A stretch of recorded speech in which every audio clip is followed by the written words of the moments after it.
हाँ, तो आज हम लोग जो चैप्टर स्टार्ट करने वाले हैं, हो रहा है भाई, हो रहा है, ठीक, चलो।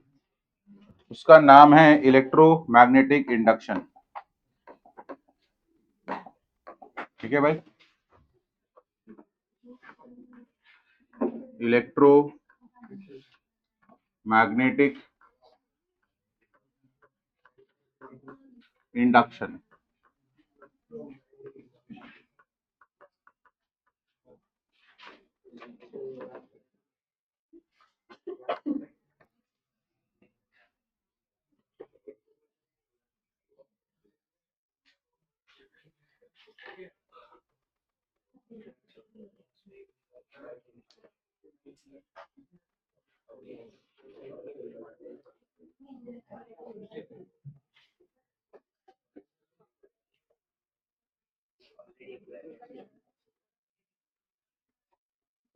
Okay,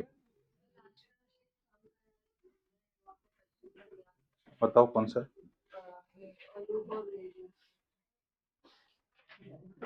A loop of radius 20, current 3, find the magnetic field at a point on the axis 40 centimeter from the center। ठीक है,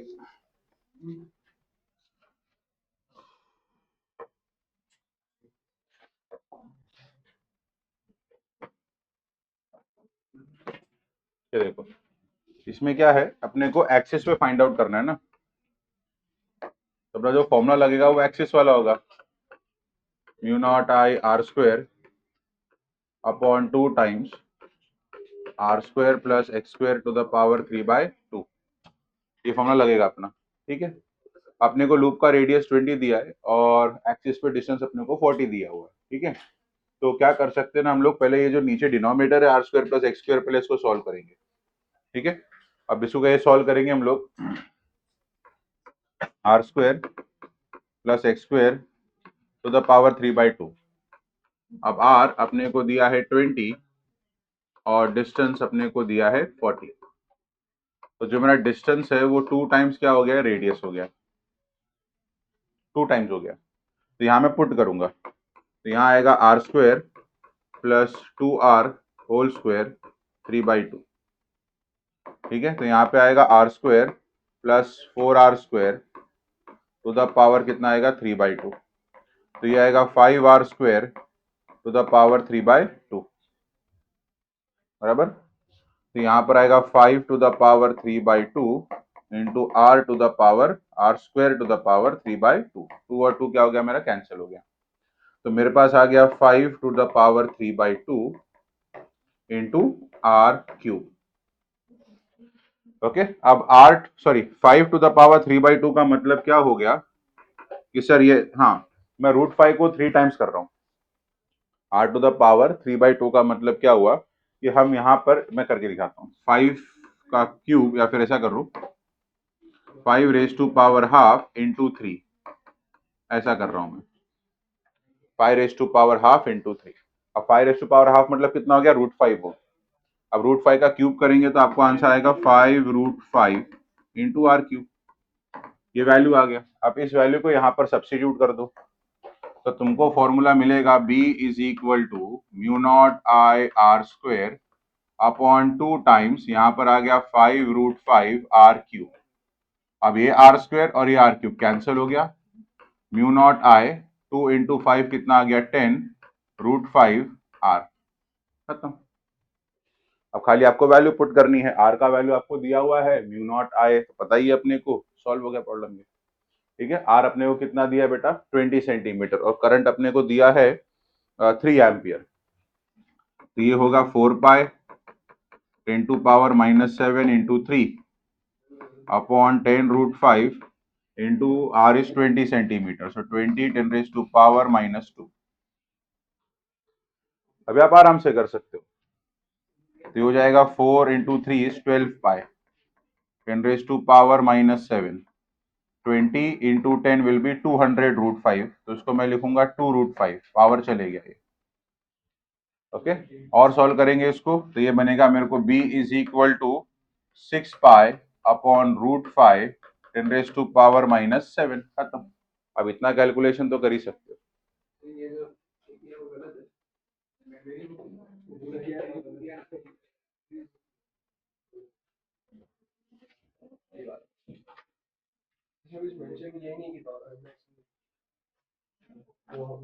लिखा है ना at a point on the axis, loop radius समझ गए, लूप लिखा है ना। ऑन द एक्सिस बोला, हाँ, ये भी तो समझ सकते हैं। सोलेनोइड क्यों समझेगा तू, सोलेनोइड लिखा है क्या यहाँ पे? एल भी दिया, आर भी दिया, हाँ बट सोलेनोइड बोला है क्या यहाँ पे? नहीं तो कॉर्ड भी नहीं बोला। अरे मेरे भाई लूप बोला है ना, लूप का मतलब क्या हुआ? लूप तो वो भी तो वो लूप ही होता है। टोरॉइड, तो टोरॉइड बोलेंगे ना, स्पेसिफाई करेंगे ना वो लोग टोरॉइड। किसने बोला, मैंने कब बोला?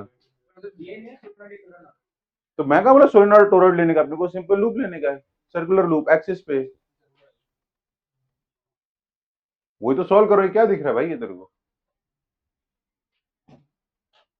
सोलेनोइड टोरॉइड कुछ बोला है क्या अपने को? नहीं ना, तो कैसे अज्यूम कर लिया आपने फिर? अपने को बोला है लूप, अपने को दिया है रेडियस, अपने को बोला है एक्सिस, इनफ एविडेंस अपने को दिया है कि हमको सर्कुलर लूप लेने का है। इसमें सोलेनोइड टोरॉइड कहां से आ गया?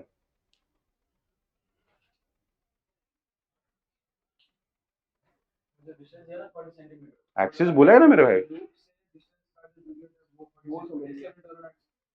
नहीं भाई, ये सब कुछ भी मत अज्यूम करो, कुछ भी क्या अज्यूम कर रहे हो तुम?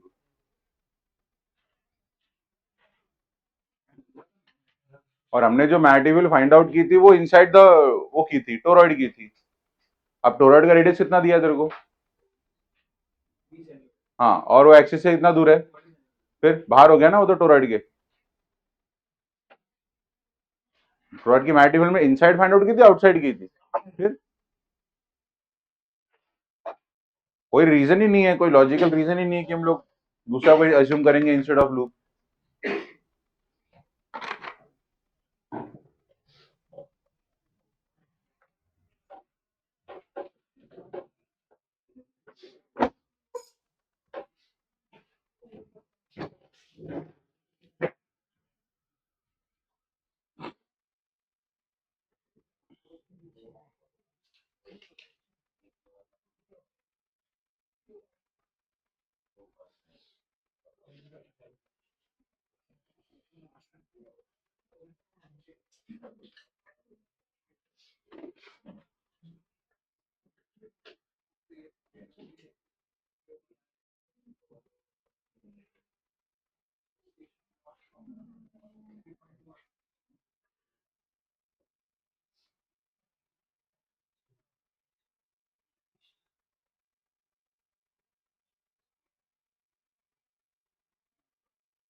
जिनको नहीं आया वो नोट डाउन कर लो भाई ये।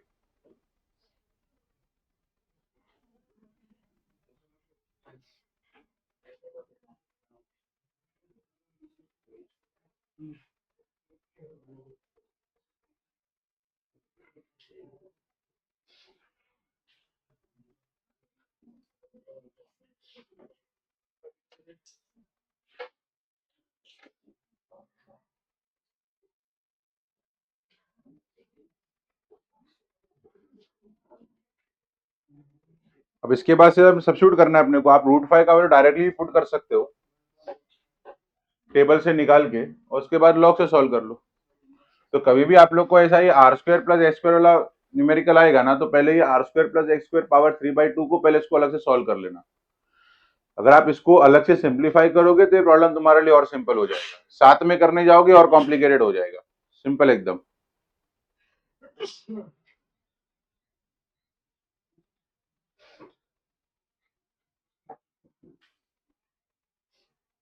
हाँ चलो।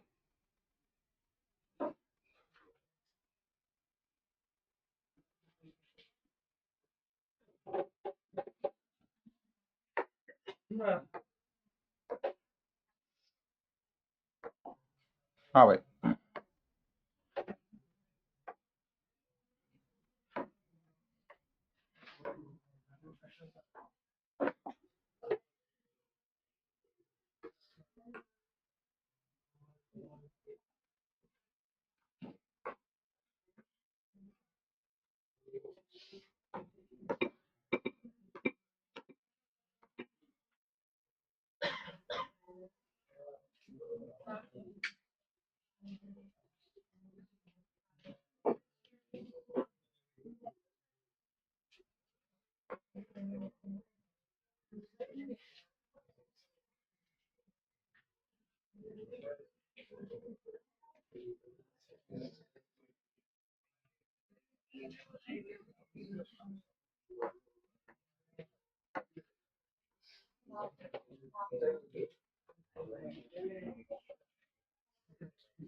ओके, इधर देखो।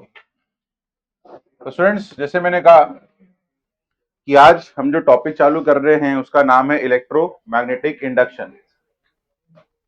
Now before starting with the topic, I just want to show you something.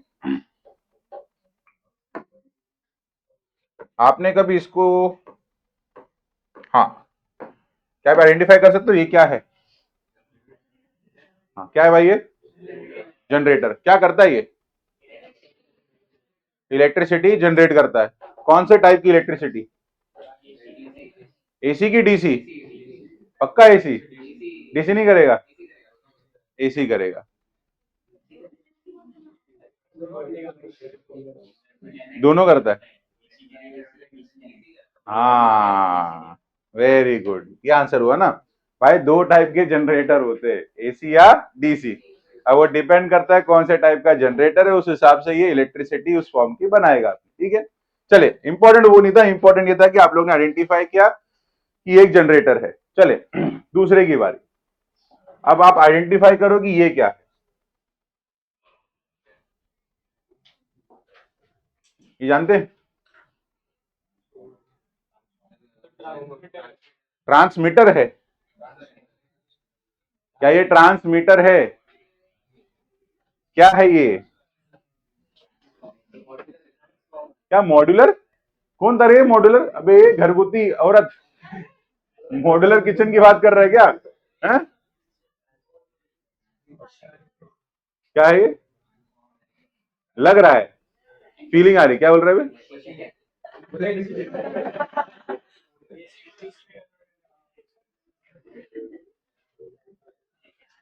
Transformer है, ट्रांसफॉर्मर है ये। आपके मोबाइल फोन के अंदर भी होता है, लेकिन बहुत छोटा वाला होता है। ठीक है, mobile phone, sorry, mobile phone के चार्जर में होता है, लेकिन बहुत छोटा वाला होता है। ठीक है, ये ट्रांसफॉर्मर है, ये जनरेटर है। अब ये दोनों मशीन हमारे, ठीक है, it works on the principle of electromagnetic induction. ठीक है, देखो सीधी सीधी बात ये है कि लास्ट चैप्टर में हमने क्या स्टडी किया कि sir a current carrying conductor produces a magnetic field, ये हमने स्टडी किया। ठीक है, अच्छा, वो जो इफेक्ट था उसको हम लोग बुलाते थे magnetic effect of electric current. ठीक है, जिसको हमने magnetic field due to current वाले चैप्टर में पढ़ा। अब वो डिस्कवर किया था 1820 में ओर्स्टेड ने, 1820 में। और उसी टाइम जब ये डिस्कवरी हुई थी ओर्स्टेड की, उसी के बाद एक और साइंटिस्ट थे माइकल फैराडे। माइकल फैराडे ने एक बहुत ही सिंपल क्वेश्चन पूछा कि यार अगर हम एक करंट कैरिंग वायर से मैग्नेटिक फील्ड बना सकते हैं, तो क्या हम मैग्नेटिक फील्ड से इलेक्ट्रिक करंट बना सकते हैं? क्या ये प्रोसेस रिवर्सिबल है? Is it possible to generate electricity by using magnetic field? ये क्वेश्चन था उनका। क्योंकि उन्होंने सीधा सीधा बोला कि भाई देखो, हमको पता है कि करंट कैरिंग वायर, सर हमको पता है कि करंट कैरिंग वायर अपनी मैग्नेटिक फील्ड बनाएगा, अपनी एक मैग्नेटिक फील्ड बनाएगा। मतलब करंट से हम लोग मैग्नेटिक फील्ड प्रोड्यूस कर रहे हैं, क्या ये प्रोसेस रिवर्सिबल है या नहीं है? है। और इसी प्रोसेस का नाम क्या रखा है भाई हम लोग ने? Electromagnetic induction. Electromagnetic induction basically एक ऐसा प्रोसेस है जहां पर हम चेंजिंग मैग्नेटिक फील्ड के थ्रू इलेक्ट्रिसिटी या इलेक्ट्रिक करंट जनरेट करते हैं। So electromagnetic induction is a very, very, very simple process where we are generating electricity. या मैं कहूंगा कि we are generating electric current by changing the magnetic field. So it is just a reverse process of magnetic field due to current. हमने starting में जो concept पढ़ा था last chapter में, बस उसी का रिवर्स आज हम करने वाले हैं, इस टॉपिक में करने वाले, उल्टा करने वाले। वहां पे करंट पास कर रहे थे, मैग्नेटिक फील्ड फाइंड आउट कर रहे थे। अब यहाँ पे मैग्नेटिक फील्ड चेंज करेंगे और इलेक्ट्रिक करंट फाइंड आउट करेंगे। एकदम रिवर्सिबल प्रोसेस है, इसलिए चैप्टर मैंने चूज किया कि भाई जस्ट उसके बाद हम लोग ये वाला चैप्टर स्टार्ट करेंगे। ठीक है, तो चले भाई शुरू करता हूं मैं with the basic definition of electromagnetic induction, जिसको हम लोग EMI भी बुलाते हैं। EMF नहीं पे गधो, EMI। हाँ, EMI। ठीक है, डेफिनेशन क्या बोलता है अपने को? It is a process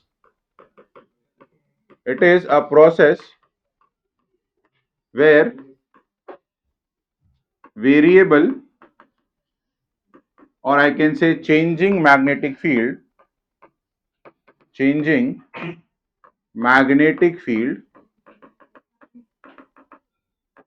generates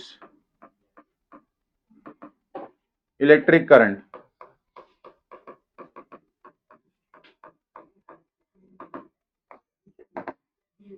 ठीक है, so it is a process where variable or changing magnetic field generates electric current. कि भाई अगर हम मैग्नेटिक फील्ड को वेरी करेंगे तो वो इलेक्ट्रिक करंट हमें जनरेट करके देगा। इसी प्रोसेस का नाम इलेक्ट्रोमैग्नेटिक इंडक्शन है। और ये इलेक्ट्रोमैग्नेटिक इंडक्शन बेसिकली, इसके दो लॉज हैं जो माइकल फैराडे ने डिस्कवर किया with a series of experiments.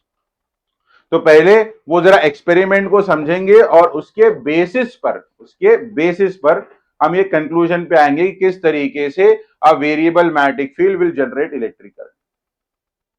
Okay, experiments बहुत ही सिंपल था बेटा। ये जो प्रोसेस है हमारा EMI का, ये जब डिस्कवरी हुई थी, माइकल फैराडे ने जब इसकी डिस्कवरी की थी, तो उसकी डिस्कवरी उन्होंने की थी on the based of an experiment. एक एक्सपेरिमेंट कर करके उन्होंने डिटरमाइन किया कि भाई ऐसा भी कुछ हो सकता है जहां पर हम चेंजिंग मैग्नेटिक फील्ड के साथ इलेक्ट्रिक करंट जनरेट कर सकते हैं। और वो कौन कौन से एक्सपेरिमेंट थे? बड़ा ही सिंपल एक्सपेरिमेंट था। उस एक्सपेरिमेंट का नाम था कॉइल मैग्नेट एक्सपेरिमेंट। अब ये नाम ही सजेस्ट कर रहा है कि एक्सपेरिमेंट में क्या होने वाला है। सर एक्सपेरिमेंट में हमारे पास एक कॉइल होगा, कॉइल के साथ एक मैग्नेट होगा, और वही एक्सपेरिमेंट हम परफॉर्म करने वाले हैं। As simple as that. ठीक है, चले भाई फिर शुरू करते हैं। तो स्टूडेंट्स, इस एक्सपेरिमेंट में सपोज कर लेते हैं हमारे पास यहां पर एक सर्कुलर लूप है, ऐसा कॉइल बोल लो, सर्कुलर कॉइल है। ठीक है, और इसी के सामने यहां पर हमने एक मैग्नेट को प्लेस करके रखा हुआ है।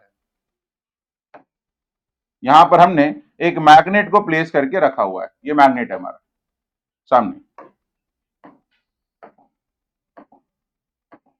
ये मैग्नेट है अपना। ठीक है, लेट अस से ये उसका नॉर्थ पोल है एंड से उसका है साउथ पोल। ये हमारा मैग्नेट है।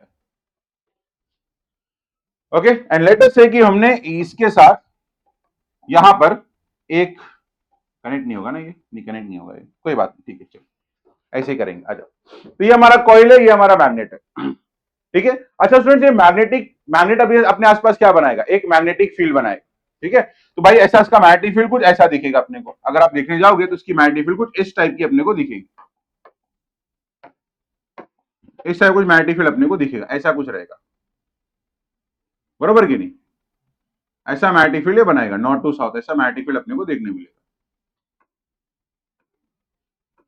ऐसा मैग्नेटिक फील्ड रहेगा भाई, सही कि नहीं? फ्रॉम नॉर्थ टू साउथ ऐसा मैग्नेटिक फील्ड बनाएगा ये। अब सपोज कर लो कि अगर मैं इस मैग्नेट को, अगर हम इस मैग्नेट को पकड़ के टूवर्ड्स द कॉइल मूव करें तो क्या होगा? तो जैसे ही हम इस मैग्नेट को टूवर्ड्स द कॉइल मूव करेंगे तो इस कॉइल में से मैग्नेटिक फील्ड पास होना शुरू हो जाएगी। देखो स्टूडेंट, जब ये मैग्नेट हमारा दूर था, जब ये मैग्नेट हमारा दूर था तो इसमें से कोई भी मैग्नेटिक फील्ड इस कॉइल में से पास नहीं हो रही थी। अब जैसे जैसे हमने इस मैग्नेट को टुवर्ड्स द कॉइल मूव करना शुरू किया, टुवर्ड्स द कॉइल मूव करना शुरू किया, तो इस कॉइल में से मैग्नेटिक फील्ड देखो पास होनी शुरू हुई कि नहीं हुई? मैग्नेटिक फील्ड शुरू हो गई पास होना। तो भाई पहले इसमें मैग्नेटिक फील्ड पास नहीं हो रही थी, अब होने लग गई। तो इसका मतलब क्या मैं कह सकता हूं कि इस कॉइल में से मैग्नेटिक फील्ड हमारी चेंज हो रही है? अरे यार हाँ ना कुछ तो बोलो यार। यहां से मैग्नेटिक फील्ड पास होना चेंज हो रहा है कि नहीं हो रहा है? हो रहा है। तो यहां पर जैसे ही मैग्नेटिक फील्ड चेंज किया मैंने बाय मूविंग द मैग्नेट, हाँ बरोबर है। अब जैसे ही मैंने इस मैग्नेट को टुवर्ड्स द कॉइल मूव करना शुरू किया, इस कॉइल में से मैग्नेटिक फील्ड की वैल्यू चेंज होनी शुरू हो गई। I am changing the magnetic field around the coil. और ये ऑब्जर्व हुआ कि सर जब जब हम लोग इस मैग्नेटिक फील्ड को चेंज करेंगे, जब जब हम इस मैग्नेटिक फील्ड को चेंज करेंगे, इस कॉइल के अंदर हमें करंट नजर आएगा, एक करंट जनरेशन नजर आएगा। हम लोग ऐसे करंट पास होना शुरू होगा। ठीक है, तो जब तक हम ये मोशन करते रहेंगे, जब तक इस मैग्नेट को अगर मैं टुवर्ड्स लेके जाऊं तो करंट आएगा, अवे लेके जाऊं करंट आएगा, टुवर्ड्स लेके जाऊं करंट आएगा, अवे लेके जाऊं करंट आएगा। ऐसे करते करते करते करते अगर ये मोशन मैं रिपीट करते रहूं तो भाई इस कॉइल के अंदर करंट जनरेट होते रहेगा, होते रहेगा, होते रहेगा। तो जब तक आप एक कॉइल के आसपास की मैग्नेटिक फील्ड को क्या करते रहोगे, चेंज करते रहोगे, तब तक उस कॉइल के अंदर क्या जनरेट होते रहेगा, इलेक्ट्रिक करंट या इलेक्ट्रिसिटी। तो यहां पे मैग्नेटिक फील्ड हमें क्या करना है, इंपॉर्टेंट क्या है, मैग्नेटिक फील्ड हमें यहां पे क्या करना है, चेंज करना है। और यहां पर वो मैं चेंज कैसे कर रहा हूं सर, इस मैग्नेट को मूव करके कर रहा हूं। या तो मैं इस मैग्नेट को टुवर्ड्स द कॉइल मूव कर रहा हूं, या तो मैं इस मैग्नेट को away from the coil move कर रहा हूं। तो towards away, towards away, towards away, ऐसे में कॉन्टिन्यूअसली इस मैग्नेट को मूव कर करके मैं इस कॉइल के आसपास की मैग्नेटिक फील्ड को चेंज कर रहा हूं, जिसके वजह से कॉइल के अंदर कॉन्टिन्यूअसली इलेक्ट्रिसिटी यानी कि इलेक्ट्रिक करंट का प्रोडक्शन हो रहा है। और इसी प्रोसेस को हम लोग बुलाते हैं भाई इलेक्ट्रोमैग्नेटिक इंडक्शन। क्या बात समझ में आ रही भाई अपने को? अरे आना कुछ तो बोल दो यार। बहुत बढ़िया, चलो ठीक है, आइए। सो फैराडेज का लॉ पढ़ने के लिए हमें एक छोटा सा कॉन्सेप्ट पहले पढ़ना पड़ेगा, ठीक है? और उस कॉन्सेप्ट का नाम क्या है? तो अगर हमें इलेक्ट्रोमैग्नेटिक इंडक्शन को समझना है तो सबसे पहले हमें एक कॉन्सेप्ट को समझना पड़ेगा, और वो कॉन्सेप्ट है मैग्नेटिक फ्लक्स। आइए पहले इस कॉन्सेप्ट को समझते हैं, मैग्नेटिक फ्लक्स। अब इसके भाई को हम ऑलरेडी स्टडी कर चुके हैं। अरे यार इलेक्ट्रोस्टैटिक्स याद आ रहा है? इलेक्ट्रिक फ्लक्स हमने पढ़ा था सबसे पहले, गॉस लॉ से पहले हमने इलेक्ट्रिक फ्लक्स का कॉन्सेप्ट पढ़ा था भाई हमने। तो जैसा इलेक्ट्रिक फ्लक्स है वैसे अपना मैग्नेटिक फ्लक्स भी है। क्या है भाई मैग्नेटिक फ्लक्स, क्या होता है देखो पहले, द नंबर ऑफ, ध्यान से सुनो, the number of magnetic lines, number of magnetic lines passing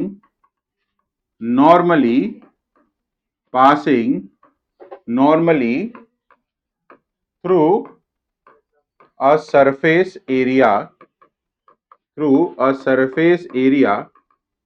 is called magnetic flux, is called magnetic flux।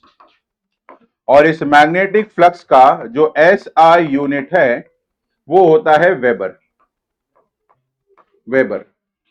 So weber is the SI unit of magnetic flux. अब आइए इसका मीनिंग मैं आपको समझाता हूं, सुनो भाई ध्यान से सुनो, ध्यान सुनो, ध्यान सुनो स्टूडेंट्स। सपोज कर लेते हैं कि अगर मेरे पास एक मैग्नेट है, ऐसा अगर हमारे पास एक मैग्नेट है, ठीक है? अब ये मैग्नेट हमने क्या बोला कि सर ये मैग्नेट अपने आसपास क्या बनाएगा, सर ये मैग्नेट अपने आसपास मैग्नेटिक फील्ड बनाएगा। और वो मैग्नेटिक फील्ड हम कैसे शो करते हैं, मैंने आपको जस्ट दिखाया, वो मैग्नेटिक फील्ड हम कुछ इस तरीके से शो करते हैं, कुछ ऐसा शो करते हैं। यहां से निकलेगा इधर जाएगा, यहां से निकलेगा इधर से जाएगा, बरोबर कि नहीं? तो जो लाइंस हम यहाँ पे बना रहे हैं, बेटा सुनो ध्यान से सुनना, ये जो लाइंस हम यहाँ पर बना रहे हैं, जो कर्व्स मैं यहाँ पे जो बना रहा हूँ, देखो ये जो डॉटेड चीज मैं यहाँ पे बना रहा हूँ, इसको हम लोग बुलाते हैं मैग्नेटिक लाइंस। इसको हम लोग क्या बुलाएंगे, मैग्नेटिक लाइंस, ये नाम है इसका, ठीक है? तो इसको हम लोग बोलेंगे भाई ये है हमारा मैग्नेटिक लाइन,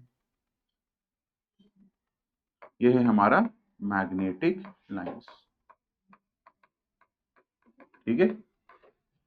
अब कितना मैग्नेटिक लाइंस एक सरफेस में से पास हो रहा है, कितने नंबर में ऐसे मैग्नेटिक लाइंस पास हो रहे हैं थ्रू अ सरफेस, उसको हम लोग बुलाते हैं मैग्नेटिक फ्लक्स। क्या बुलाएंगे बस उसको हम? Magnetic flux. ठीक है, कितने नंबर है तो बेसिकली काउंटिंग करना है अपने को, बस कितने नंबर में मैग्नेटिक लाइंस नॉर्मली पास हो रही। देखो नॉर्मल का मतलब क्या होता है? तो नॉर्मल का मतलब it is passing perpendicular to the surface, it is passing perpendicular to the surface. ठीक है, आज थोड़ा डिटेल में समझाता हूं मैं आपको।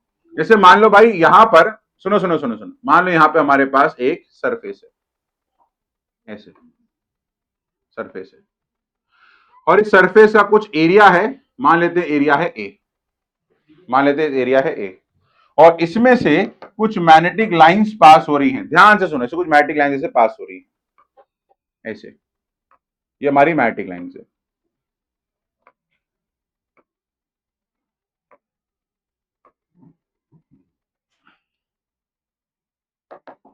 ये कुछ मैग्नेटिक लाइंस है, यूं ऐसे पास हो रही है। अब स्टूडेंट्स आपको ये देखना है कि जो मैग्नेटिक लाइंस इस सरफेस में से पास हो रही हैं, पहले देखो कि ये इस सरफेस के साथ परपेंडिकुलर है। ठीक है ना भाई, ये जो मेरी लाइंस पास हो रही हैं ये हमारे सरफेस के साथ कैसी है भाई? परपेंडिकुलर। सरफेस कैसी है भाई? परपेंडिकुलर। सरफेस कैसी है भाई? परपेंडिकुलर। एंगल 90 बना रही। इसी को हम लोग क्या बोल रहे हैं कि मैग्नेटिक लाइंस आर कैसे पास हो रही है बेटा? मैग्नेटिक लाइंस कैसे पास हो रही है? नॉर्मली। कैसे पास हो रही है? नॉर्मली। अब कितना पास हो रही है वो काउंट करो, आप लोग बताओ कितने हैं भाई? 4, 1 2 3 4। तो मैं क्या बोलूंगा कि सर इस सरफेस में से जो मैग्नेटिक फ्लक्स है उसकी वैल्यू कितनी होगी बच्चा लोग? 4। अब भाई साथ बात समझ में आ रही है भाई अपने को? कितने लाइंस नॉर्मली पास हो रही है उसी को हम लोग क्या बुलाते हैं? Magnetic flux. और जो 4 नहीं रहेगा, 4 का यूनिट रहेगा, यूनिट क्या है उसका? वेबर। अरे आना यार, बोल दो यार, बस यही हमारा मैग्नेटिक फ्लक्स है। बात समझ में आ रही है भाई अपने को? अच्छा, अगर सपोज कर लो, सुनो मेरी बात सुनो, अगर सपोज कर लो मैं यहाँ पे नंबर ऑफ लाइंस इंक्रीज कर देता हूँ, ये देखो नंबर ऑफ लाइंस में इंक्रीज कर रहा हूं यहाँ पे। अब जैसे हम नंबर ऑफ लाइंस इंक्रीज करेंगे बेटा, प्लस भी उतना ही बढ़ेगा भाई अपना। अब हमारा फ्लक्स कितना हो गया? 4 से बढ़ के कितना हो गया? 1 2 3 4 5 6 7 8। अब मैंने फ्लक्स को यहाँ पे क्या कर डबल कर दिया, अब फ्लक्स का वैल्यू कितना हो गया? 8। बात समझ में आ रही भाई अपने को? आना कुछ तो बोल दो यार। बहुत बढ़िया, ये होता है भाई हमारा magnetic flux which is passing through the surface. Magnetic flux students basically आपको एक आइडिया देता है कि how strong the magnetic field is, कितना स्ट्रॉन्ग मैग्नेटिक फील्ड है। जितना ज्यादा फ्लक्स का वैल्यू होगा उतना स्ट्रॉन्ग हमारा मैग्नेटिक फील्ड होगा। आप एक चीज नोटिस करना यहाँ पे कि जब मैंने यहाँ पे मैग्नेटिक लाइंस का नंबर बढ़ाया, जब मैंने यहाँ पे मैग्नेटिक लाइंस का नंबर बढ़ाया, तो आप देख रहे हो यहाँ पे लाइंस काफी क्राउडेड हो गई है, गर्दी बढ़ गई है, डेंसिटी बढ़ गई है उनकी। तो जब यहाँ पे क्राउडिंग बढ़ जाएगी, जब लाइंस की क्राउडिंग बढ़ेगी, तो हम बोलेंगे कि यहाँ पे मैग्नेटिक फील्ड और क्या हो गया भाई? स्ट्रॉन्ग हो गया है। तो एक तरीके से मैग्नेटिक फ्लक्स आपको मैग्नेटिक फील्ड की स्ट्रेंथ बताता है। जितना ज्यादा फ्लक्स होगा उतना ज्यादा फील्ड का क्या होगा भाई? स्ट्रेंथ होगा, मतलब मैग्नेटिक फील्ड उतनी ही स्ट्रॉन्ग रहेगी।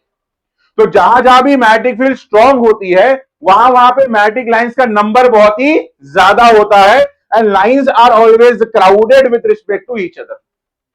क्राउडिंग बहुत ज्यादा होगी, तो जहां भी गर्दी ज्यादा होती है याद रखना वहां पे स्ट्रेंथ ज्यादा रहेगा।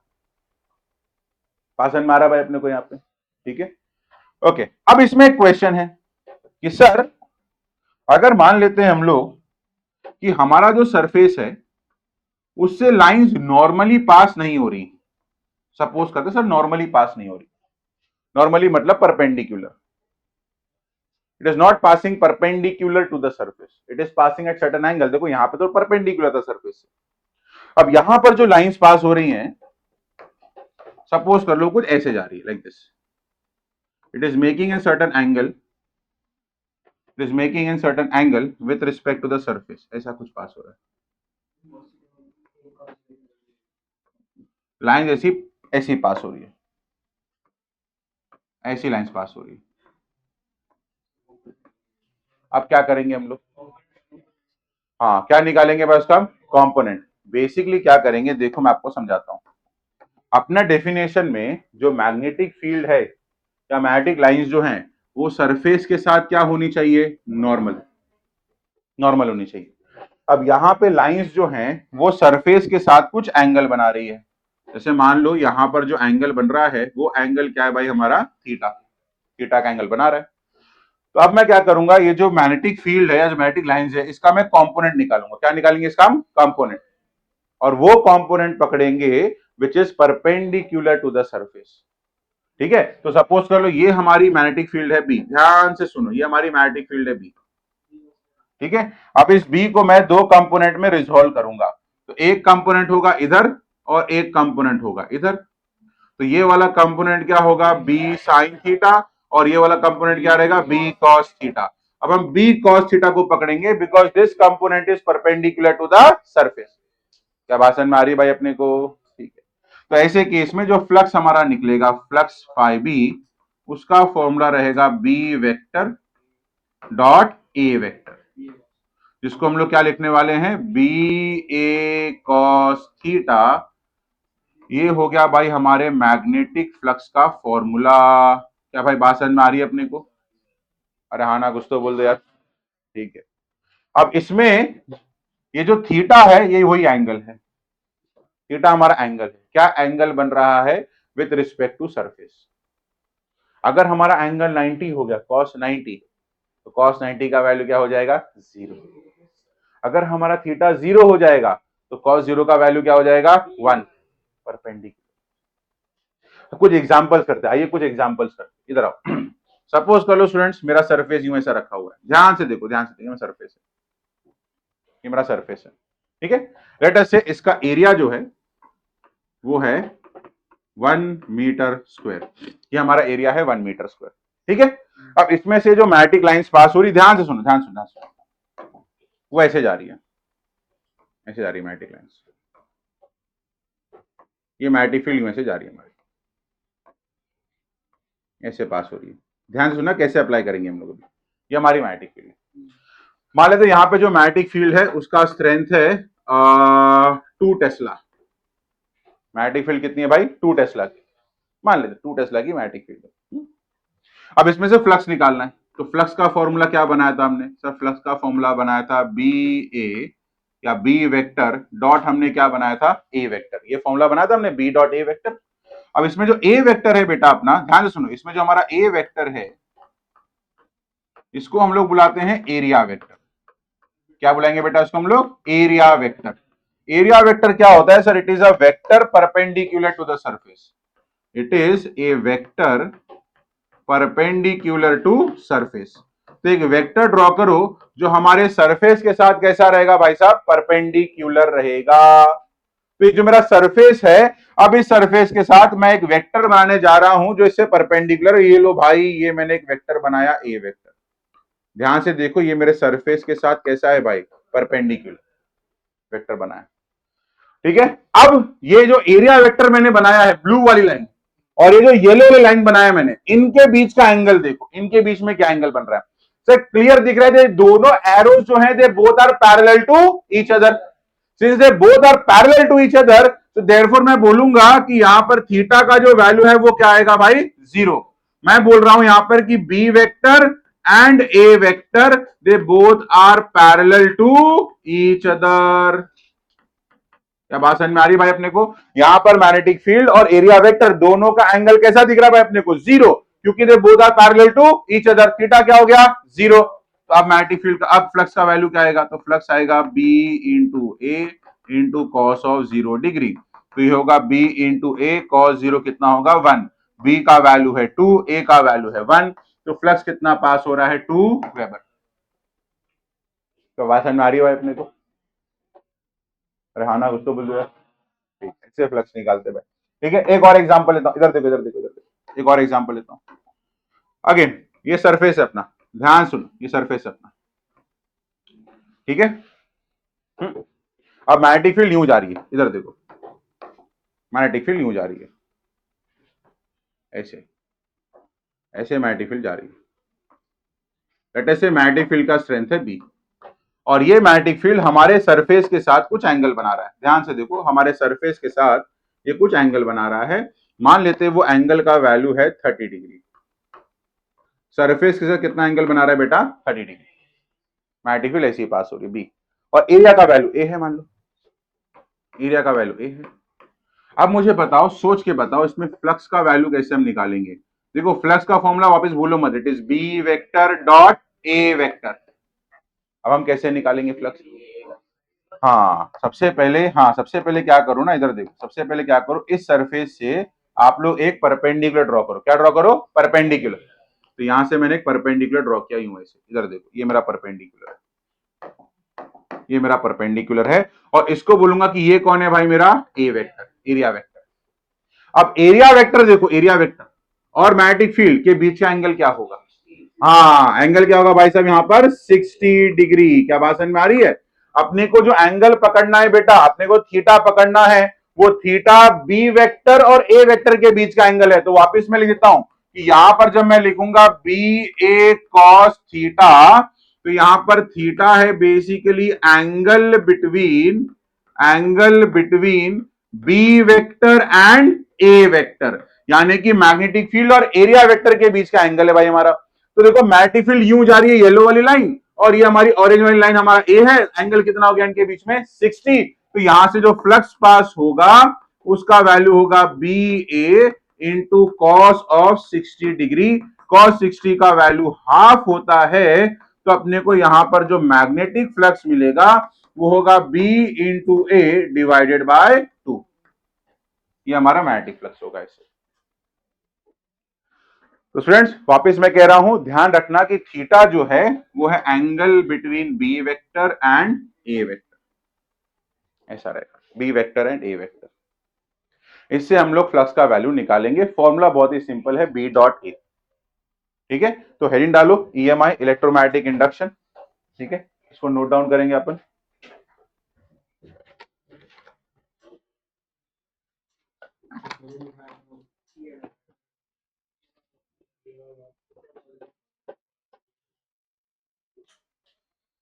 हाँ चलो, point number 1,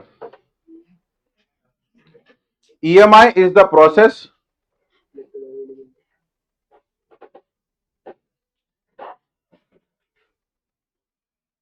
EMI is the process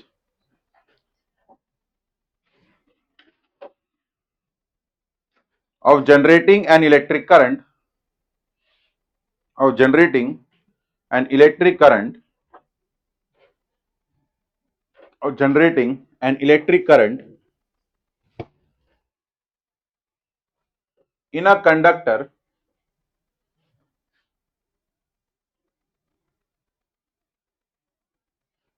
by changing the magnetic field around it.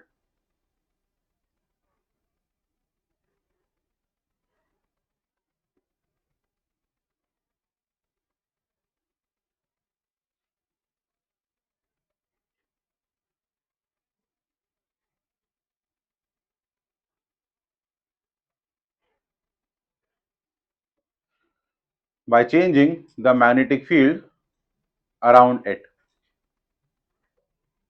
Okay, next अपना को हेडिंग डालो मैग्नेटिक फ्लक्स।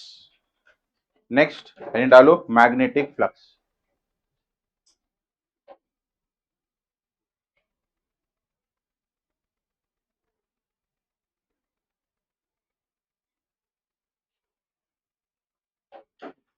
और ये सिंबल तो पता है मैग्नेटिक फ्लक्स का, साइड में लिख देना वो मैग्नेटिक फ्लक्स का symbol, phi B.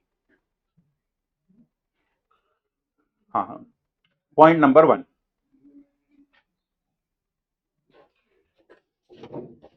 Point number 1, magnetic flux is a measure, magnetic flux is a measure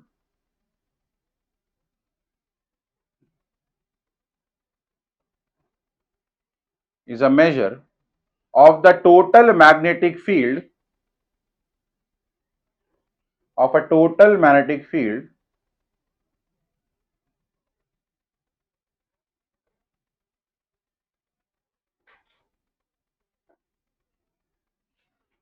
of a total magnetic field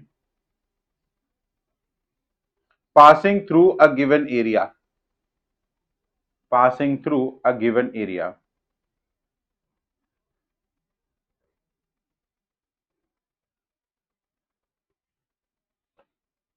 okay, continue करो सेम पॉइंट में। It tells us it tells us how much magnetic field lines, it tells us how much magnetic field lines, how much magnetic field lines pass through a surface, pass through a surface, pass through a surface.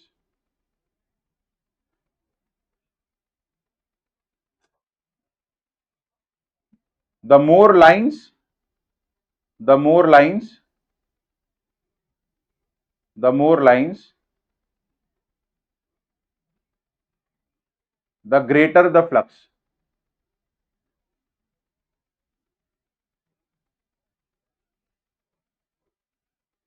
Greater the flux. फिर next point में अपने को formula लिखना है, ये formula लिख लो, magnetic flux का formula ये। नीचे वाला ये मत लिखिएगा, ये तो सम है अपना, वो फॉर्मूला लिखिएगा फ्लक्स का। हम्म,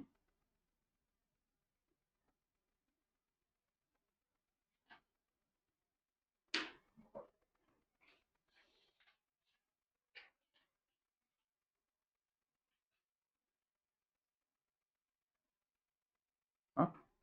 और थीटा भी लिख दो ना, where theta is angle between B vector and A vector, वो भी जरूरी है।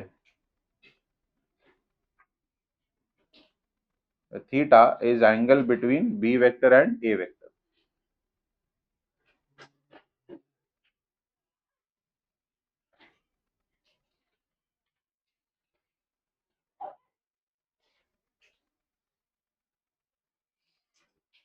B vector and A vector, ठीक है।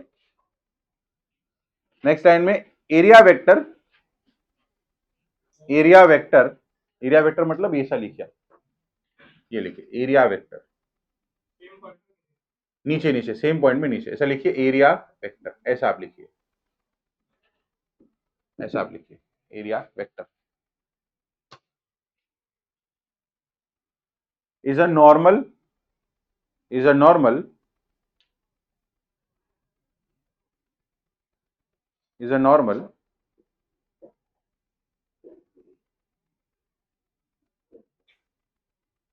is a normal or perpendicular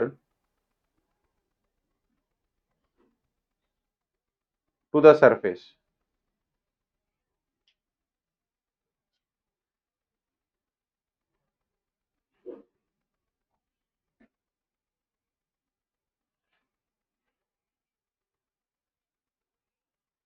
ठीक है। फिर नीचे लिखना ऐसा यूनिट, ऐसा unit, SI unit, weber, WB।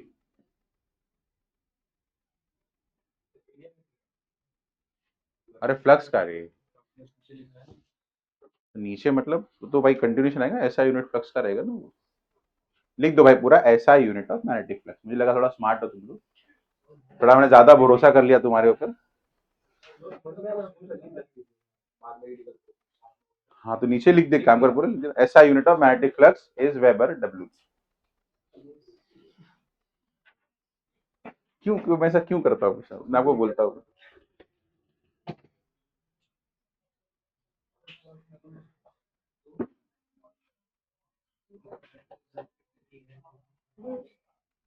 चल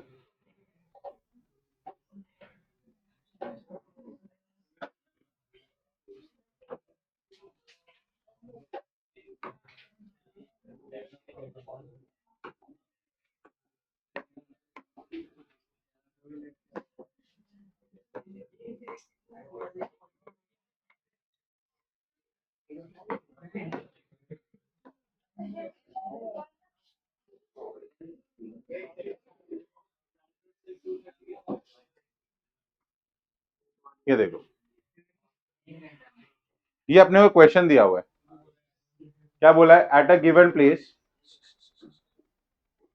the horizontal and the vertical component of Earth's magnetic field BH and BV are along positive and negative y axis respectively. ठीक है, अर्थ की जो मैग्नेटिक फील्ड है हम पढ़ेंगे आगे अर्थ मैग्नेटिज्म में।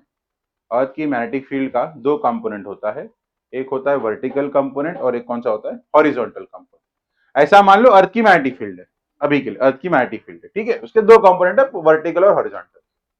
अब जो वर्टिकल वाला है वो क्या बोल रहे हैं, जो वर्टिकल कंपोनेंट है अर्थ की मैग्नेटिक फील्ड का, और जो हॉरिजॉन्टल है उसका डायरेक्शन अपने को दिया है। तो हॉरिजॉन्टल दिया है along the positive x axis, ये हॉरिजॉन्टल होगा, और जो वर्टिकल है वो दिया है नेगेटिव वाई एक्सिस, मतलब नीचे की तरफ होगा। तो दो मैग्नेटिक फील्ड है। What is the total flux of Earth's magnetic field associated with an area if the area A is along XY plane and YZ plane and ZX plane? समझो जरा यहाँ पे, ये पहला केस है हमारा, समझो क्या बताने की कोशिश कर रहे हैं यहाँ पे। ये देखो, ये हमारे थ्री एक्सिस है, ये Y है, ये X है और ये Z है, और हमारा जो सरफेस है वो ऐसा है।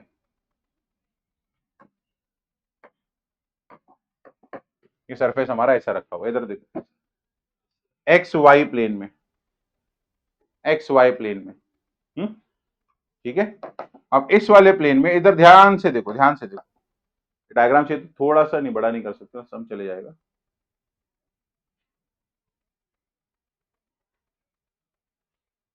इतना कर सकता हूँ मैं एटलीस्ट। हाँ, इधर देखो,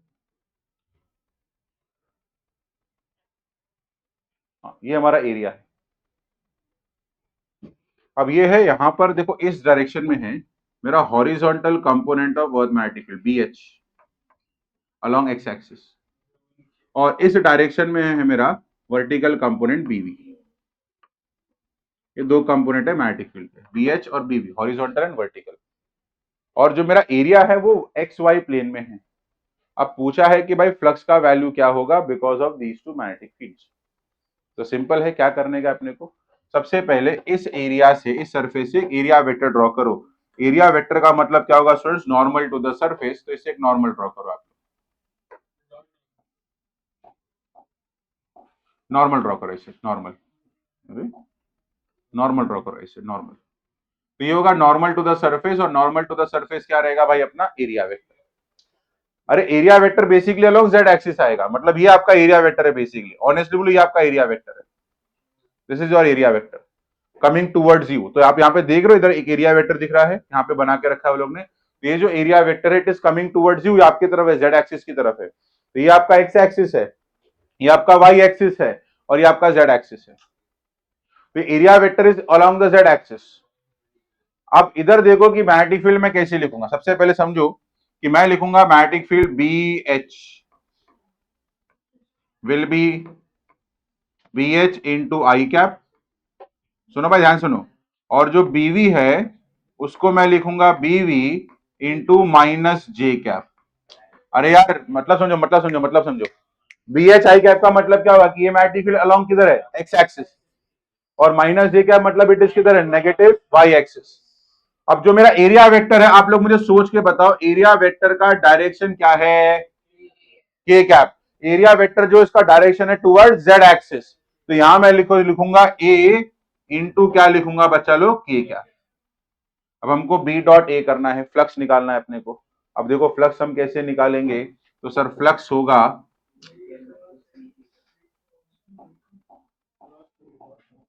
अब जो हमारा फ्लक्स रहेगा, फ्लक्स रहेगा, फ्लक्स वो क्या है सर, बी डॉट ए। तो पहले मैं लूंगा बी एच और एरिया। अब बी एच कितना है सर, वो है बी एच आई कैप, और एरिया कितना है सर अपना, सर एरिया है ए इंटू के कैप। अब स्टूडेंट देखो सिंपल है, सिंपल है। आई कैप का मतलब along X axis, K cap का मतलब along Z axis. Aren't they both perpendicular to each other? अगर दोनों परपेंडिकुलर है तो उनके इसमें एंगल कितना आएगा भाई, एंगल कितना आएगा 90, और cos 90 का वैल्यू 1 होता है, बरोबर कि नहीं।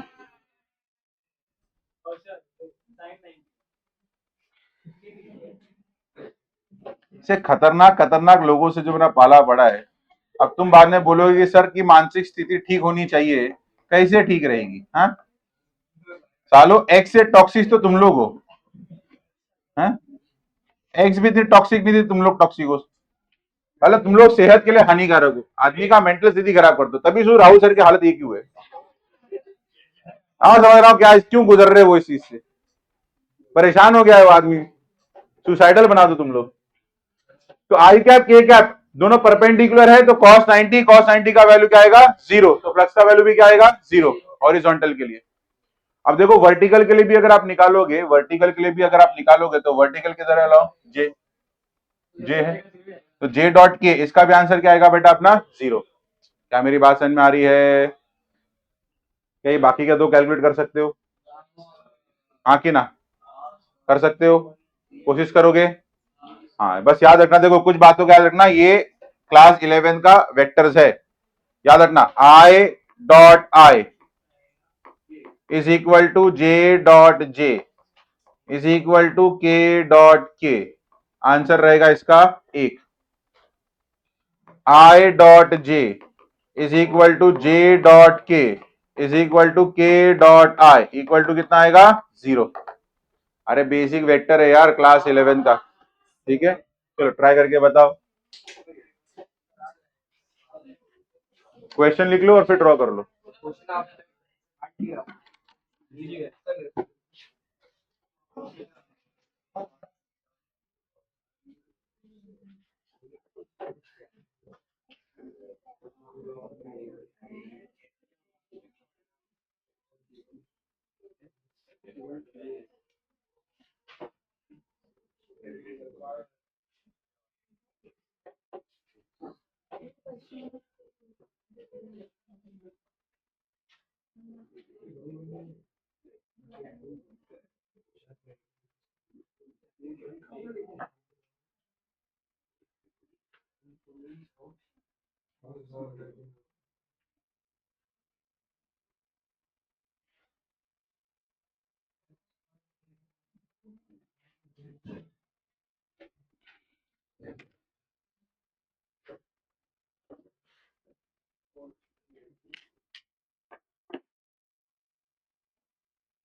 हाँ ऑब्वियसली।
क्या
भाई हो रहा है?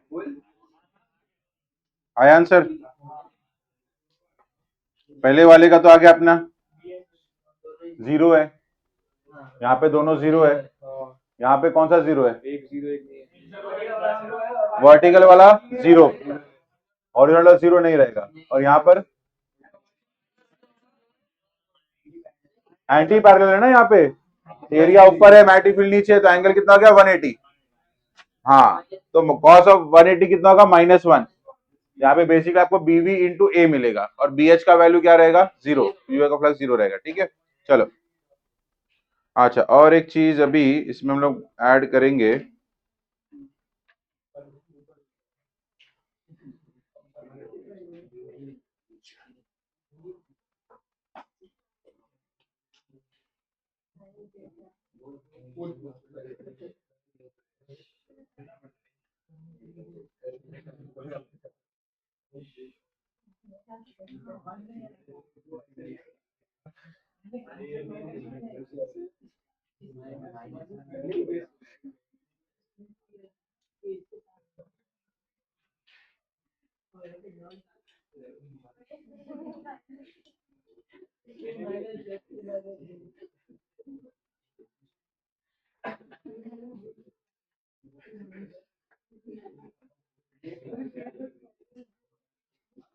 चलो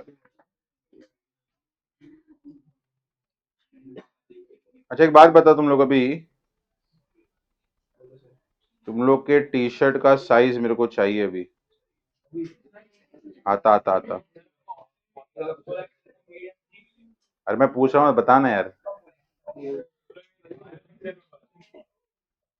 अब मैं दे रहा हूँ ना अभी फिर। अगर वो टूटी हाँ तो एक एक नाम मैं ले रहा हूँ, आप लोग साइज बताते चलो। ठीक है, ठीक है, शुरुआत करेंगे। तांडेल साइज क्या है? एक्सेल है डबल एक्सेल डाल तरह? एक्सेल, ठीक है। नील जैन, माली लार्ज, कनिष्ठ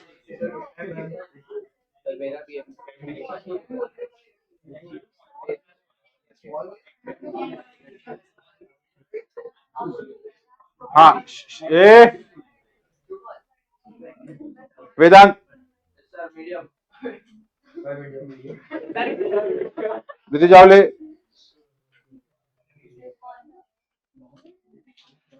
विदिशा नहीं है, ठीक है। सलोनी, नियति, दलवी, प्रीत,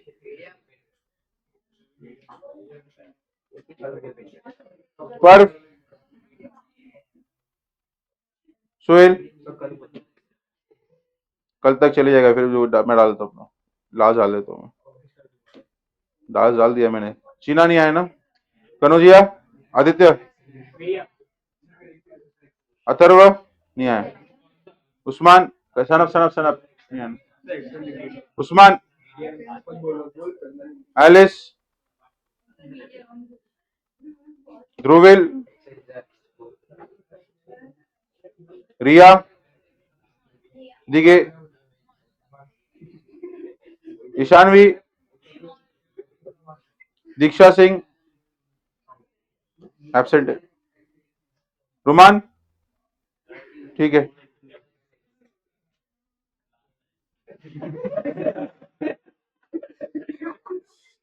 शीन, ओके।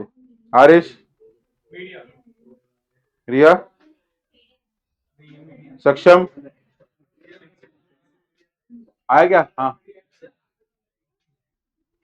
और खुशी, ठीक है चलो। क्या ठीक है।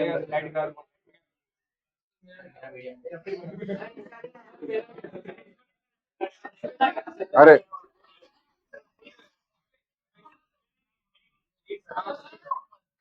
एक मिनट, एक मिनट। हाँ बोल भाई। यस बेटा, नियति का।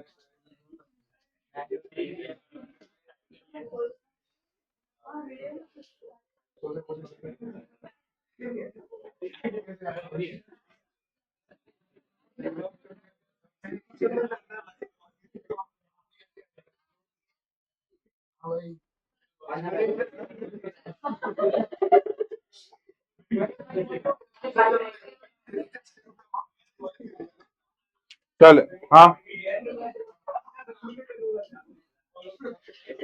लार्ज। और किसी का बचा है? हाँ ठीक है चल।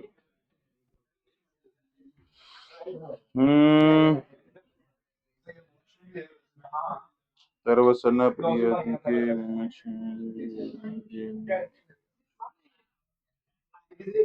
सिंह नहीं आई है। चल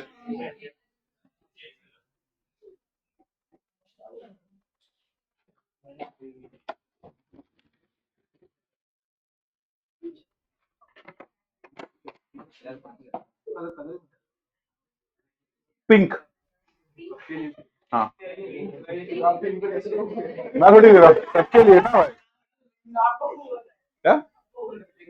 हाँ तो बोला ना भाई, तुम लोग के लिए पिंक है, सुन नहीं रहे हो।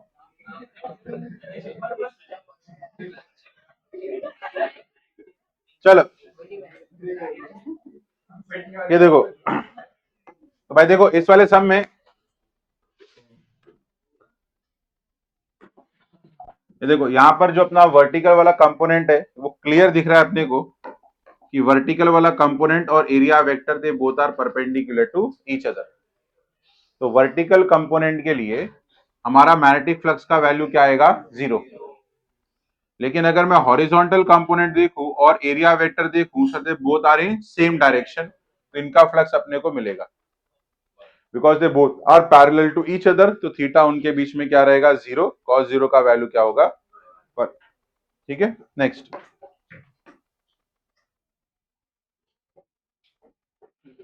वहीं सेकेंड टाइम पे देखो यहाँ पर जो हॉरिजॉन्टल कंपोनेंट है वो क्लियर दिख रहा है, वो एरिया वेक्टर के साथ कैसा है भाई? परपेंडिकुलर 90 का। तो इसका मैग्नेटिक फ्लक्स सीधा क्या आ जाएगा? 0। लेकिन अगर हम वर्टिकल का देखें तो वर्टिकल नीचे है और अपना एरिया वेक्टर जो है वो ऊपर है, तो उनके बीच में एंगल कितना आएगा भाई? 180। कॉस 180 का वैल्यू क्या आएगा? -1। तो आपको फ्लक्स सिंपली मिलेगा बीवी इंटू क्या मिलेगा? ए प्लस। ठीक है, नहीं माइनस नहीं आएगा ना, बीवी ऑलरेडी माइनस है ना, प्लस आएगा ना, तो बीवी इज माइनस जे कैप, तो ये माइनस और ये माइनस हो जाएगा ना। कैसे करे? पूछ रहा हूँ भाई मैं, मेरा माइनस ही आएगा ना, मेरा काम पूछना है भाई, बाकी दिमाग तुम लोग लगाते हो अपना चमत्कारी वाला। चलो आ जाओ, चलो मालूम मालूम है। चलो अब इधर देखो, ये था अपना कॉन्सेप्ट ऑफ मैग्नेटिक फ्लक्स, ठीक है। तो एक छोटा सा मैं आपको एक ओवरव्यू दे देता हूँ मैग्नेटिक फ्लक्स का, कि मैग्नेटिक फ्लक्स कैसा है। देखो अगर ये अपना एरिया ऐसा है, ठीक है, सर्कुलर लूप, अगर कोई भी एरिया अपना अगर हम पकड़ो, सपोज वो एरिया अपना कुछ इस तरह है, लाइक दिस। आपको मैं थोड़ा सा ओवरव्यू दे रहा हूं, ठीक है। अब इस सरफेस के लिए सबसे पहले क्या करना है, क्योंकि एक इंपॉर्टेंट कॉन्सेप्ट है, इसे अच्छे से समझ लो कैसे हो रहा है ये हमारा सरफेस है, ठीक है। अब इसका जो एरिया वेक्टर होगा स्टूडेंट्स, वो कैसा होगा सर? एरिया वेक्टर हमेशा सरफेस से परपेंडिकुलर होता है। तो ये आपका सरफेस है, अब इससे परपेंडिकुलर मतलब ये होगा। तो जिनको अभी तक थोड़ी सी डाउट रह गई है वो समझ लो वापिस से मैं क्या करवा रहा हूं। अगर ये हमारा सरफेस है तो इससे एक परपेंडिकुलर ड्रॉ करो, ये होगा भाई तुम्हारा एरिया वेक्टर ए, ऐसे परपेंडिकुलर। अब सपोज कर लेते हैं कि यहां से जो मैग्नेटिक फील्ड पास हो रही है वो एस डायरेक्शन में है, ऐसे, this is the magnetic field. तो here we can see the magnetic field and area vector, they both are parallel to each other. क्योंकि they both are parallel to each other, clear दिख रहा है B and A are parallel. अच्छा अगर parallel click नहीं भी हो रहा हो तो एटलीस्ट ये देख लो कि वो लोग सेम डायरेक्शन में कि अपोजिट डायरेक्शन में। तो यहां पर बी और ए कैसे दिख रहे हैं भाई अपने को? सेम डायरेक्शन में दिख रहे हैं। और क्योंकि ये लोग सेम डायरेक्शन में दिख रहे हैं इसलिए इनके बीच में थीटा का वैल्यू कितना आ जाएगा? 0। फिर सीधा फ्लक्स का फॉर्मूला लगाओ, phi is B A into लगाओ कॉस ऑफ थीटा, तो ये तुमको मिलेगा B A into cos of 0 degree which is 1। So simply आपको मिलेगा बी इंटू ए। ये तुम्हारा मैग्नेटिक फ्लक्स होगा, ऐसे तुम्हारा मैग्नेटिक फ्लक्स होगा, ठीक है। सो ये पहला केस आ गया, फर्स्ट केस आ गया। दूसरे केस में सपोज कर लो अब तुम्हारा एरिया कुछ ऐसा है, लाइक दिस। ये तुम्हारा एरिया ऐसा आ गया, सरफेस तुम्हारा ऐसा आ गया, सरफेस हमारा ऐसा आ गया, ओके। अब इस सरफेस का जो एरिया वेक्टर होगा स्टूडेंट्स, वो एरिया वेक्टर कैसा रहेगा सर? इससे परपेंडिकुलर रहेगा। इससे परपेंडिकुलर मतलब इस डायरेक्शन में रहेगा, ऐसे। ये हमारा एरिया वेक्टर। सबसे पहले एरिया वेक्टर समझ लो, बाकी काम अपना ऑटोमेटिक हो जाएगा। एरिया वेक्टर क्या होगा sir? Normal to the surface. Surface जो भी दिख रहा है उसे नॉर्मल ड्रॉ कर लो, वो आपका एरिया वेक्टर हो गया। तो ये हमारा एरिया वेक्टर हो गया स्टूडेंट्स, ठीक है। अच्छा सपोज कर लेते हैं कि यहां पर जो मैग्नेटिक फील्ड पास हो रही है स्टूडेंट्स, वो कुछ इस डायरेक्शन में है, वो कुछ ऐसे जा रहा है मैग्नेटिक फील्ड हमारा, लाइक दिस। मैग्नेटिक फील्ड इस डायरेक्शन में ऐसे, ये हमारा मैग्नेटिक फील्ड हो गया। अब क्लियर दिख रहा है कि मैग्नेटिक फील्ड और एरिया वेक्टर दोनों के इसमें एंगल कितना आ रहा है? 90, ठीक है। तो यहां मैं बोलूंगा magnetic field and area vector they both are perpendicular to each other. Since they both are perpendicular to each other, therefore उनके बीच में थीटा का वैल्यू कितना आएगा भाई? 90। एंड देयरफॉर जो फ्लक्स अपने को मिलेगा फाई बी, उसका वैल्यू रहेगा B A into cos 90। Cos 90 हो जाएगा 0, तो फ्लक्स का वैल्यू भी क्या हो जाएगा बच्चा लोग अपना? 0। वो फर्स्ट वाले केस में उन्होंने तो बोला कि area vector is any perpendicular to surface. तो अगर मैं परपेंडिकुलर वो साइड में ड्रॉ करूं तो -1 हो जाएगा। Very good. तो जो हम परपेंडिकुलर लेते हैं बेटा, वो बेसिकली हम आउटवर्ड डायरेक्शन में लेते हैं। कोई भी सरफेस जब हमारे पास होगा ना, जैसे मान लेते हैं कि एक स्फीयर का पार्ट है, मान लेते हैं स्फीयर का सेक्शन है ये ऐसा,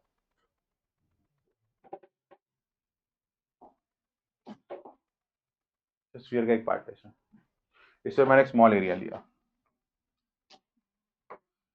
इसमें मैंने एक स्मॉल एरिया लिया, ऐसे ऐसे लिया। तो एरिया वेक्टर हमेशा कैसे लेंगे हम? आउटवर्ड डायरेक्शन में, आउटवर्ड, बाहर की तरफ। तो ये जब हम एरिया वेक्टर लेते हैं तो इसको हम आउटवर्ड मानते हैं कि हम आउटवर्ड की तरफ है। तो एरिया वेक्टर हमेशा इस तरफ लेंगे। कोई भी बॉडी आपके पास हो उसका एरिया वेक्टर हमेशा बाहर की तरफ देखना, आउटवर्ड, नॉट द इनवर्ड। अभी अगर सपोज क्वेश्चन में ऐसे दिया तो जैसे उधर आपने ड्रॉ किया है तो फिर हम क्या करते हैं? अगर सब में उन्होंने पर्पसली बोला है कि एरिया वेक्टर इस डायरेक्शन तो लेना ही पड़ेगा। नहीं मतलब उन्होंने खाली बोला ऐसा ये दिया सरफेस और तो राइट की तरफ ही लेना, राइट की तरफ। अनलेस अनटिल कुछ वहां पे स्पेसिफाई किया, कुछ नहीं बोला है तो राइट की तरफ, तो उसको हम आउटवर्ड मान के चलते हैं। देखो इसी सरफेस को अगर मैं टिल्ट कर दूं बेटा ऐसे, ठीक ना, एरिया वेक्टर कहां चले गया ऊपर, टिल्ट कर यहां कर दूं तो इधर आ जाएगा, यहां कर दूं तो नीचे आ जाएगा। तो हमेशा देख रहा है तो कैसे जा रहा है डायरेक्शन, आउटवर्ड जा रहा है, समझे आप, ये पूरा आउटवर्ड जा रहा है। तो एरिया वेक्टर हमेशा क्या पकड़ के चलेंगे बेटा हम लोग, आउटवर्ड ऐसे। गुड क्वेश्चन, ठीक है। हाँ भाई चलो चलो अब एक क्वेश्चन लिखते चलो, आ जाओ आओ।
कैसे करेंगे इसको, क्या बोला आपने को, circular surface of area 10 centimetre square is placed along xy plane. A magnetic field of intensity 1.5 into 10 to the power minus 5 Weber per meter square passes to the surface making an angle of 60 degree with the surface. Calculate, sorry, determine the magnetic flux. Yes, कर सकते हो ये, ठीक है, बताओ फिर answer क्या है, वैल्यू बताओ मेरे को, चलो सिंपल है ये, तो पहले वाले क्वेश्चन से ज्यादा सिंपल है ये।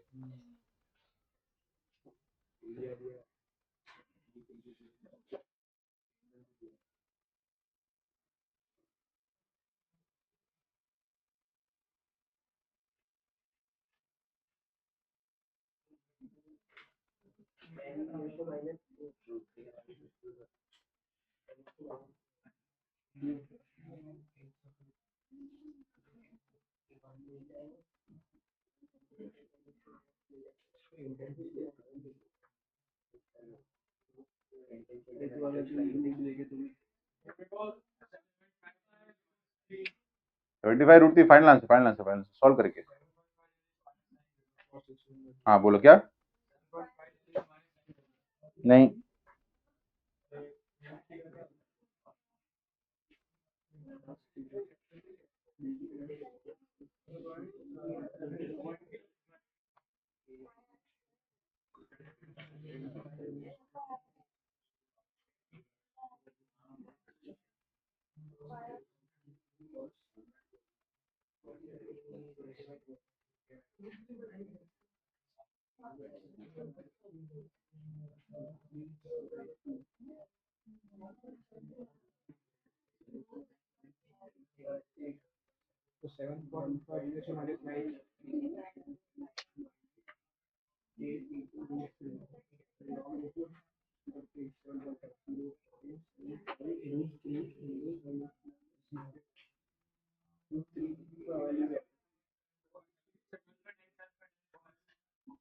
12 पॉइंट हाँ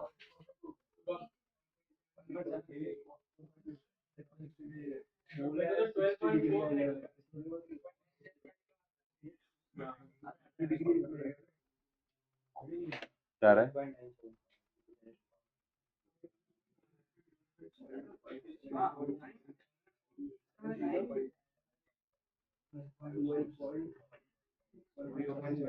हम्म, 1.29 10⁻⁻8 नहीं वो नैनो वेबर नहीं है।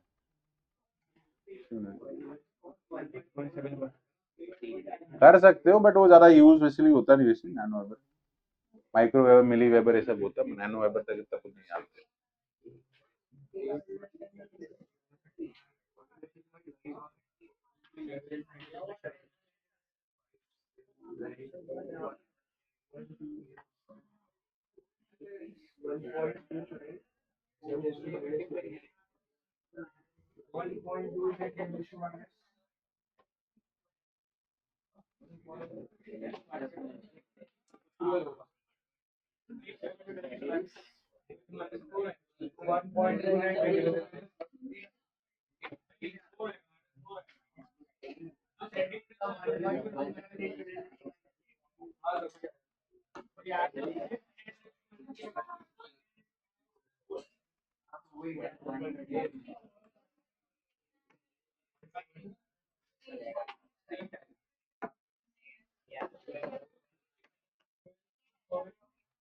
ये देखो भाई, ये अपना सरफेस है, place along X Y plane, area आपने को दिया है 10 सेंटीमीटर स्क्वायर।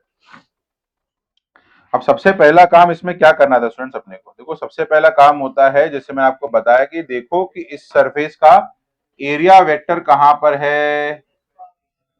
इसका जो एरिया वेक्टर अगर आप निकालोगे, एरिया वेक्टर यानी कि नॉर्मल टू द सरफेस, इसका नॉर्मल टू द सरफेस कहां आएगा, ऊपर। ऊपर मतलब it will be along Z axis.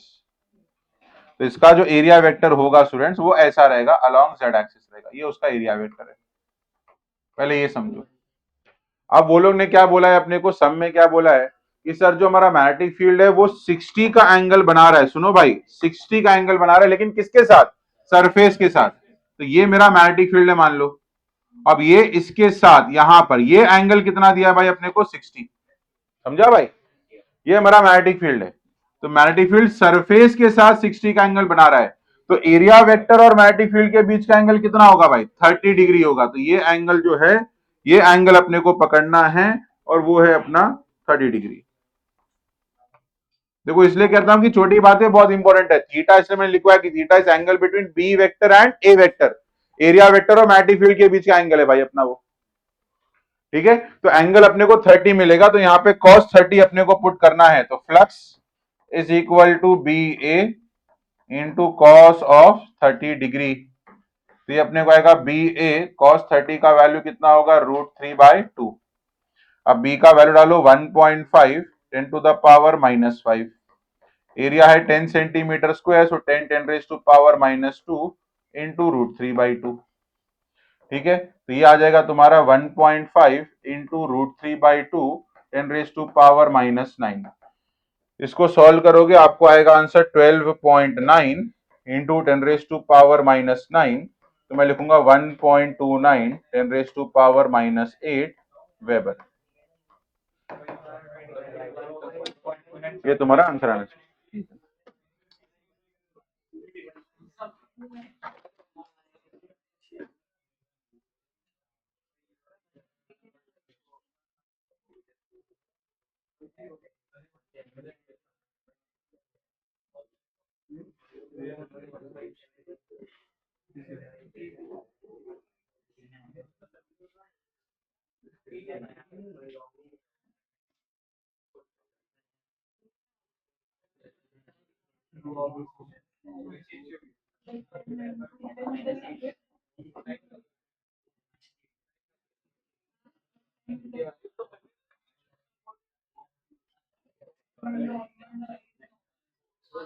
बोलो।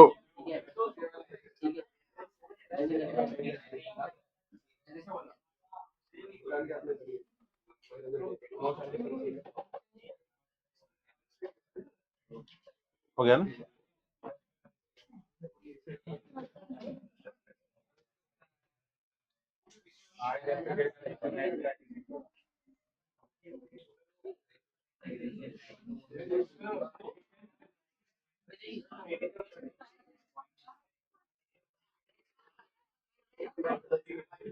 चलो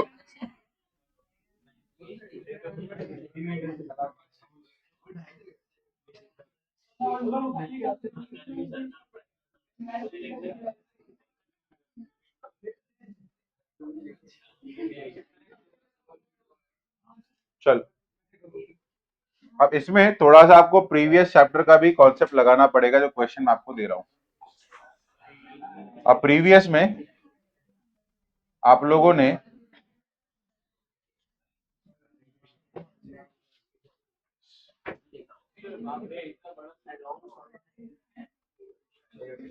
क्या क्वेश्चन, क्वेश्चन क्या बोला देखो, a long solenoid with radius 2 centimeter carries a current of 5 ampere. Solenoid is 1 meter long and is composed of 1000 turns of wire. Assuming ideal solenoid model, calculate the flux linked with a circular surface if it has a radius of 1 centimeter and it is perpendicular to the axis of solenoid inside and outside. ठीक है? हाँ, वो ज्यादा advance है, देखना अभी कितना advance question है।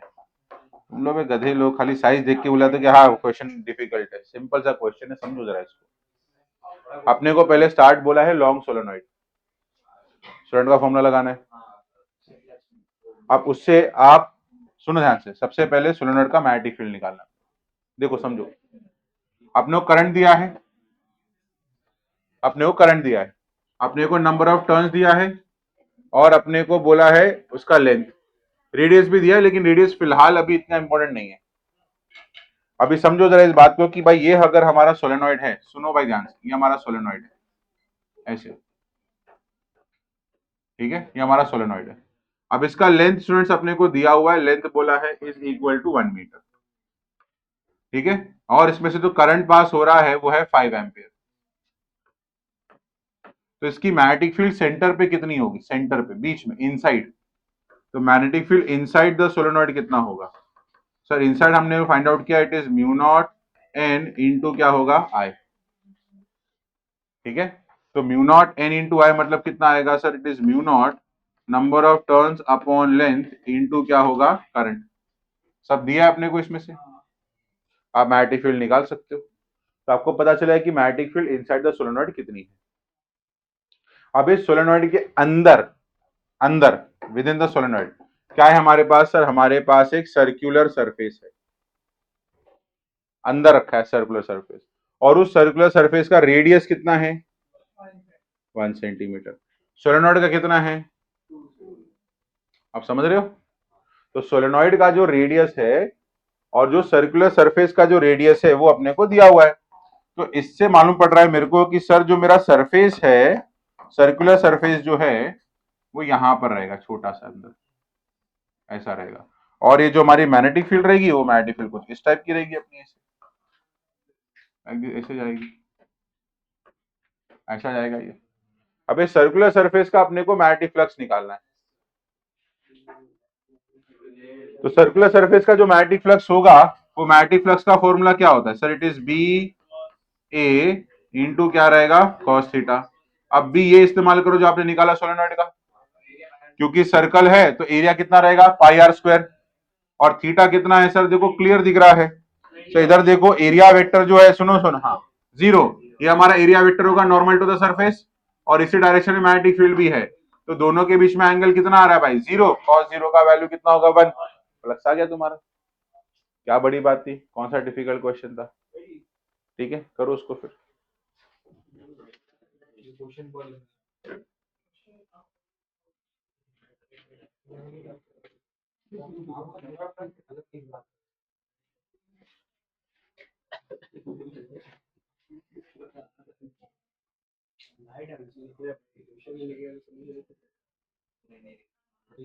बोलो ना बेटा।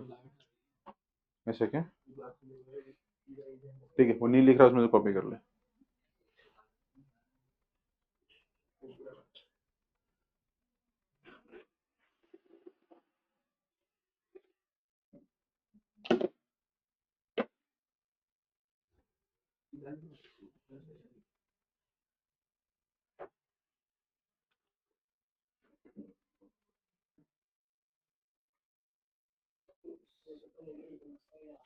आउटसाइड का मैग्नीट्यूड मैंने बताया है 0, तो फ्लक्स का वैल्यू भी क्या होगा? क्या डिफिकल्ट क्वेश्चन है भाई? बस क्वेश्चन तुम लोग भाई, इस क्वेश्चन के 4 पार्ट है इसलिए बड़ा क्वेश्चन है। अगर क्वेश्चन देखा जाए तो ये एक पार्ट हो गया तुम्हारा, ये दूसरा पार्ट है, तीसरा पार्ट है, चौथा पार्ट है। क्वेश्चन तो वही है, सिंपल, और अलग अलग सिचुएशन दिया है तुमको। बस आपको फिगर आउट क्या करना है इन चारों सिचुएशन की, थीटा क्या बन रहा है, थीटा और एरिया डिसाइड करना है। बस इन चारों सिचुएशन में यही करना है अपने को। कोई डिफिकल्ट सम है यार, सिंपल सम है, बस खाली फिगर आउट करना है। वही मैं कह रहा हूं, फिगर आउट करना है एरिया क्या है और एंगल क्या है। वापस रिपीट कर रहा हूं, जिनको अगर नहीं समझ में आ रहा वापस बता रहा हूं मैं ये। और आउटसाइड सीधा बोल देने का, सर आउटसाइड की मैग्नेटिक फील्ड 0 तो फ्लक्स का वैल्यू भी 0, सीधा।